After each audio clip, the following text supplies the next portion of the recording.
हमसे जुड़े रहने के लिए हमारे YouTube चैनल को सब्सक्राइब करें और नई वीडियो की नोटिफिकेशन के लिए बेल आइकॉन को दबाएं। हमारे पड़ोसी देश नेपाल को उसका जियो स्टेशनरी ऑर्बिटल स्लॉट मिल गया है, यानी नेपाल को धरती के ऊपर अंतरिक्ष में अपने सैटेलाइट लॉन्च करने के लिए एक ऑर्बिट निर्धारित की गई है।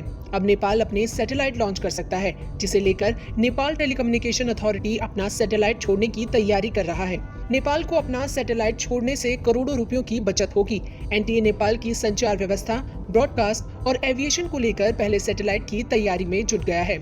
इंटरनेशनल टेलीकम्युनिकेशन यूनियन ने नेपाल को 1984 में ऑर्बिटल स्लॉट दिया था, लेकिन धरती के ऊपर कक्षाओं में ज्यादा ट्रैफिक होने की वजह से उसे सैटेलाइट छोड़ने की अनुमति नहीं मिल रही थी। अब नेपाल में कनेक्टिविटी बढ़ रही है। नेपाल में नई टेलीकम्युनिकेशन पॉलिसी आ रही है, इसीलिए नेपाल की सरकार ने पिछले साल सितंबर में ITU से उसका स्लॉट देने की अनुमति मांगी थी। एनटीए के मीन प्रसाद आर्यन ने नेपाली टाइम्स को बताया कि हमने अलग अलग कंपनियों से कोटेशन मांगे हैं। उसने जियो स्टेशनरी सैटेलाइट बनाने और लॉन्च करने के लिए कहा है। हम इसके साथ ही इससे संबंधित नए रेगुलेटरी नियम भी बनाएंगे।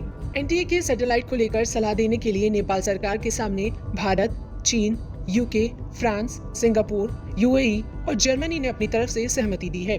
आर्यन ने कहा कि हम उस देश का चयन करेंगे जिसके पास 50% अनुभव हो, 40% योग्यता और 10% टेक्निकल और आर्थिक क्षमता मजबूत होगी। इसमें से जिस देश का चयन नेपाल की सरकार करेगी, वो एनटीए को ये बताएगा कि उसे किराए पर सैटेलाइट लेना चाहिए या खुद का बनाना चाहिए। साथ ही ये मदद भी करेगा कि साल 2022 तक सैटेलाइट बनाने और उसके लॉन्च करने के लिए क्या क्या तरीके, कौन सी बेहतरीन कंपनियां या देश हो सकता है। नेपाल के सैटेलाइट प्रोजेक्ट पर करीबन 35 बिलियन नेपाली रुपया खर्च होगा, यानी भारतीय मुद्रा के हिसाब से 2190 करोड़ रुपए खर्च होंगे।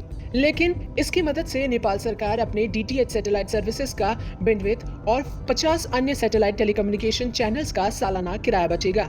नेपाल हर साल DTH और सैटेलाइट लिंक्स पर 250 मिलियन नेपाली रुपया, यानी भारतीय मुद्रा में 15.64 करोड़ रुपया सालाना किराया देता है।